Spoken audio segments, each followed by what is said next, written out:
देश को बांटने का काम कर रहे हैं, जोड़ने का काम नहीं कर रहे हैं। आप दुश्मन मुसलमानों के उसका सबूत क्या है? कहां से ये मुसलमान होती है? अरे मंदिर और संस्था में अगर अंतर आपको नहीं समझ में आ रहा है तो कौन सा खोल रहे हैं? वक्फ तो बहाना है, मुस्लिम वोट बैंक को भड़काना है। आपको याद है कि कुछ हफ्ते महीने साल पहले यही वारिस पठान आकर कहते थे सीए आएगा, मुस्लिम की नागरिकता छीन जाएगी। सीए लागू हो गया, मुस्लिम की नागरिकता छीनी क्या? आज यही वारिस पठान यहाँ पर आकर क्या कह रहे हैं? ये कानून वक्फ का आएगा, मुस्लिमों की जमीन छीन जाएगी। आज तो बिल भी आ गया है और जेपीसी चला गया। कौन सा प्रावधान है स्पेसिफिकली अब इसे आपको दिखा दे जिसमें कि मुस्लिमों की जमीन छीनी जाएगी? वो अपने समय पर करें। परंतु दूसरी बात देखिए, अब ये जो कह रहे हैं ना कि संवैधानिक तरीके से सारी चीजें होनी चाहिए, बताइए कि संविधान में कोई पारसी, हिंदू, जैन, ईसाई कोई अधिकार है कि वो कह दे कि ये फलानी प्रॉपर्टी मेरी है, फिर वो प्रॉपर्टी जहां पर जिसका ऑक्यूपेशन है वो दिखाए कि हमारे पास कागज है, वरना वो प्रॉपर्टी गई और अगर उसको अपील कर दी है तो ट्राइब्यूनल में चला जाए? ऐसा कोई अधिकार किसी धार्मिक ग्रुप के पास है? ऐसा धार्मिक संस्था का अधिकार नहीं है। ये कहते हैं कि मुस्लिमों को क्यों आपने जगह नहीं दी है हिंदू बॉडी में? अशोक टेंपल बॉडी ट्रस्ट में फिराद हकीम को बनाया था, भूल गए क्या? कई सारे ऐसे टेंपल बॉडी के ट्रस्ट है जहां पर मुस्लिम आईएएस अधिकारियों को चेयरमैन से लेकर अधिकारी बनाया जाता है। पर आज क्या कहा जा रहा है? डीएम को सर्वे ऑफिसर बनाया जाएगा वक्फ में। तो ये बोल रहे हैं कि ये संविधान के खिलाफ है, और संविधान के खिलाफ है ना। संविधान के तहत 2 कानून लाए गए थे कांग्रेस के द्वारा। ये कांग्रेस का असली संविधान बचाव है। 91 में प्लेसेस ऑफ वर्शिप एक्ट, इसके तहत अमीश देवगन को अपनी प्लेस ऑफ वर्शिप को क्लेम करने का कोई अधिकार नहीं बचा। और 1995 में एक वक्फ एक्ट आता है जिसमें कि साजिद रशीदी हो या वारिस पठान हो, वो कहीं पर भी कह दे कि ये वक्फ की जमीन है तो वो वक्फ की जमीन कहलाएगी। ठीक है, you made your point. Okay, जी जी जी अधिकार के लिए तरसता रहे और साजिद रशीदी हो या वारिस पठान हो, उनको पूरा अधिकार है कि इसमें जमीन का कब्जा करें उसके माध्यम से। 26 क्या बोलता है आर्टिकल इसका? मैं कह रहा हूं ये क्या संविधान रिलीजियस सम्मत है? प्रैक्टिस मेरा जो है ना, प्रश्न ये रिलीजियस प्रैक्टिस मतलब आप ये संविधान सम्मत है कि नहीं? हाँ या ना में जवाब दीजिए। अगेंस्ट में जा रहा है ये बिल। अरे क्या आप तो पहले सवाल तो करिए बराबर का, आपका सवाल में गड़बड़बाजी है। सवाल क्या है आपका? ये संविधान सम्मत है वक्फ बोर्ड? असंवैधानिक है मैं बोल ये रहा हूं संविधान आपको। सम्मत है वक्फ बोर्ड? ये वायलेशन है। वक्फ बोर्ड संविधान के दायरे के अंदर ही चलता है। वक्फ बोर्ड के जो मेंबर है स्टेट गवर्नमेंट अपॉइंट करती है। स्टेट गवर्नमेंट में काफी जगह पे बीजेपी की सरकार है, जो मेंबर अपॉइंट किए गए हैं वो स्टेट गवर्नमेंट की जगह स्टेट गवर्नमेंट ने अपॉइंट किए। और यूपी के अंदर आज भी जो संविधान सम्मत है ये, उनकी संविधान में सबको बराबरी का अधिकार है, लेकिन आप उसके अंदर चाहते हैं कि एक स्पेशल ट्रीटमेंट मिले, वक्फ को एक स्पेशल ट्रीटमेंट हो जो किसी की जमीन पर, किसी के मकान पर, किसी की दुकान पर अपना हक ऑलरेडी उसका स्पेशल है, जता सके और उसके बाद निर्णय भी हम ही ले कि वो ठीक है कि बात करनी है। उसके बाद आप अपनी बात कीजिए। नहीं नहीं अमीश जी मैं एक लॉजिकल बात कर रहा हूं, प्लीज थोड़ी सी बात समझने की कोशिश कीजिए। 1400 साल पहले इस्लाम हमारे पे नाजिल हुआ, उसके बाद ही सारे इस्लामिक लॉ है। उसमें मतलब कि 1500 साल पुराना मंदिर कैसे क्लेम हो गया वक्त में, जब वक्त आया ही 1400 साल के बाद के?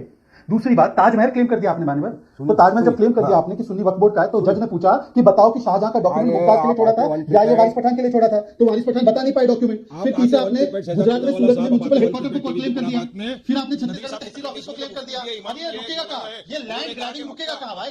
ये लैंड ग्रैबिंग रुकेगा कहां?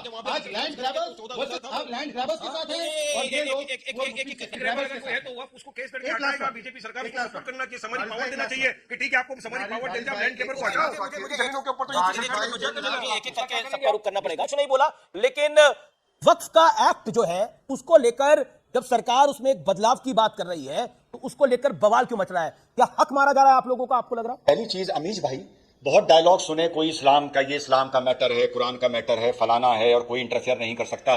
आज बहस भी देख रहा था। ये बताइए अमीश जी, ये जो बिल आया था, ये एक्ट जो बना था, ये 1955 में वक्फ एक्ट बना था। बड़ा मासूम सा सवाल है, 1955 में ये वक्फ एक्ट बना था। सरकार ने इसमें छेड़छाड़ 1995 में भी करी, अमेंडमेंट लेके आई। सरकार ने इसमें छेड़छाड़ 2013 में भी की, अमेंडमेंट लेके आई। यार जब 1995 में और 2013 में सरकार छेड़छाड़ कर रही थी तब तो इस्लाम खतरे में नहीं आया था, तब तो कुरान खतरे में नहीं आया था। वो अमीश इस बारे नहीं आया था क्योंकि वो छेड़छाड़ के दम पर जमीन के लुटेरों को फायदा हो रहा था। अगर इस्लाम खतरे में था तो 1995 में अमेंडमेंट का प्रोटेस्ट करते ना, जैसे आज कर रहे हो। लेकिन जहां पर तुम्हारा फायदा हो रहा था तुम अमेंडमेंट के लिए चुप रहे, जहां तुम्हारा नुकसान हो रहा है तुम कह रहे हो इस्लाम खतरे में है। यह है इन लोगों का दोहरा चेहरा, पहली चीज। दूसरी बात जी, जमीन के लुटेरों से एक बात याद आई। मिस्टर जावेद अहमद हैं, ये मेरी बात नहीं है, इन्होंने कल एक इंटरव्यू दिया है। ये वक्फ वेलफेयर सोसाइटी के फोरम के चेयरमैन हैं जावेद अहमद। ये पठान जाके उसको चेक कर लिया। उन्होंने अपने परसों के इंटरव्यू में बताया है कि तेलंगाना में ओवैसी परिवार ने 3000 करोड़ की वक्फ की संपत्ति पर कब्जा कर रखा है। ये मेरा बयान नहीं है, ये जावेद अहमद का बयान है। पोस्ट भी बता दिया और नाम भी बता दिया। दूसरी बात, अब तीसरी बात और अपनी बात खत्म करूंगा। जो वक्फ की जमीन की लड़ाई होती है अमीश भाई, एज अ लॉयर बता रहा हूं, और मुझे यहां पर प्लीज आप लॉयर या एडवोकेट लिखा करिए। ये मुस्लिम स्कॉलर और मुस्लिम धर्म गुरु की देश में कोई इज्जत नहीं रह गई है, तो आप एडवोकेट लिखा करिए मुझको। अब ये बात आती है कि जो वक्फ की जमीन की लड़ाई है, ये टाइटल सूट है, टाइटल सूट। तो टाइटल सूट को टाइटल सूट की तरह लड़ो। अगर वक्फ ये मानता है कि ये जमीन मेरी है, वक्फ का अधिकार है जमीन के लिए लड़ने के लिए, अधिकार है। एक टाइटल सूट तैयार करो, सीनियर डिवीजन में जाओ, गज लगाओ, सिविल कोर्ट में जाकर इसका मुकदमा करो। प्रथम दृष्टिया कोर्ट आपके कागज देखेगा, दूसरी पार्टी को कोर्ट नोटिस इशू करेगा, दूसरी कागज लेके आएगी, मुकदमा चलेगा। अगर आपके कागज सही होंगे, जमीन वक्फ को मिल जाएगी, बहुत अच्छी बात है, जैसे हर टाइटल सूट में होता है, जैसे राम मंदिर में हुआ। यार ये बीच में ट्रिब्यूनल कैसे आ गया जी? हिंदुस्तान में टाइटल सूट में ट्रिब्यूनल का क्या काम है, जरा मुझे कोई ये बता दे। देखिए इनकी तुष्टीकरण की राजनीति देखिए, ये कहां से किस चीज को कहां पर जोड़ते हैं। नजर गड़बड़ है, इनकी सोच गड़बड़ है। आज ये वक्फ बोर्ड का जो बिल है, इसमें अमेंडमेंट की बात है, ये अमेंडमेंट नहीं हो रहा है, इनकी नजर गलत है। और देखिए रिजवान साहब जबरदस्ती आप फंस रहे, कोई मतलब नहीं आपके हंसी का। एक बात आप जानिए, मैं जानता हूं कि जो ये बिल आप ला रहे हैं अमेंड करके, जरा बताइए फायदा क्या है, वक्फ बोर्ड का फायदा क्या है? एक भी फायदा कौन सा ऐसा काम कर रहा है जिससे बहुत बड़ा फायदा होने जा रहा है? वक्फ बोर्ड के फायदे के लिए आना चाहिए, देश के फायदे के लिए आना चाहिए। वक्फ बोर्ड का अजीज खान बिल वक्फ बोर्ड के मुनाफे के लिए आया, देश के मुनाफे के लिए आए। 10 सेकंड बिल किसके लिए आता है? देश के फायदे के लिए।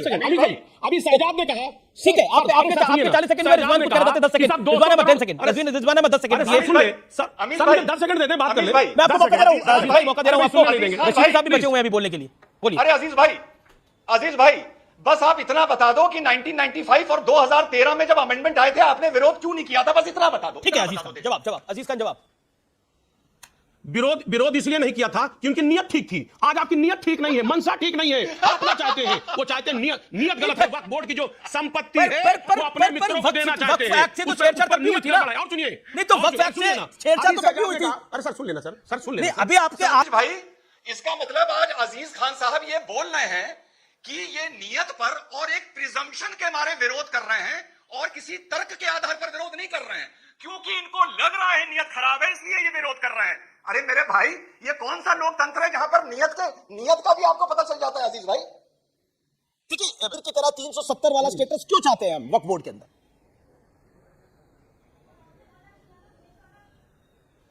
लगता है आवाज ओके। साजिद रशीदी कुछ कहना चाहते हैं। साजिद रशीदी, ये स्पेशल स्टेटस क्यों? साजिद रशीदी, स्पेशल स्टेटस क्यों? आवाज गई। Okay all audios down. यहाँ जानकारियां गलत रखी जा रही हैं जी, कैसे?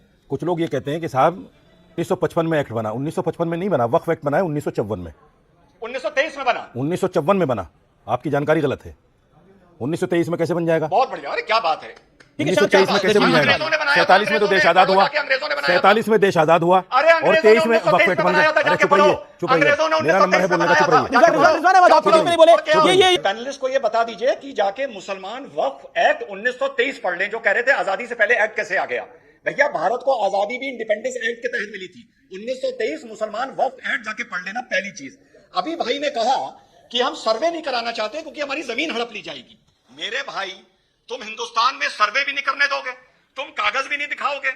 भैया तुम चाहते क्या हो? 2 मिनट में मैं कागज दिखा रहा हूं, मैं कागज दिखा रहा हूं। संविधान पहली चीज। दूसरी बात ये बताइए, कोई इस बात का जवाब नहीं दे रहा और आप जवाब ले नहीं रहे अनीश भाई, आप जवाब ले नहीं रहे कि सीधी जैसे टाइटल सूट की लड़ाई होती है, जी वक्फ बोर्ड सिविल कोर्ट जाकर अपने टाइटल सूट की लड़ाई जमीन के ये बड़ा महत्वपूर्ण पॉइंट है कि सीधे सिविल कोर्ट जाकर टाइटल सूट की लड़ाई क्यों नहीं होनी चाहिए। महत्वपूर्ण पॉइंट मैं बता रहा हूं। और पूरी प्रणाली वक्फ की क्यों चलेगी? ये जायज बात है, ये हर हिंदुस्तानी के मन में बात होगी। कहते हैं संविधान के आगे सब बराबर है, लेकिन इसी संविधान के दायरे में आप एक स्पेशल ट्रीटमेंट चाहते हैं और ये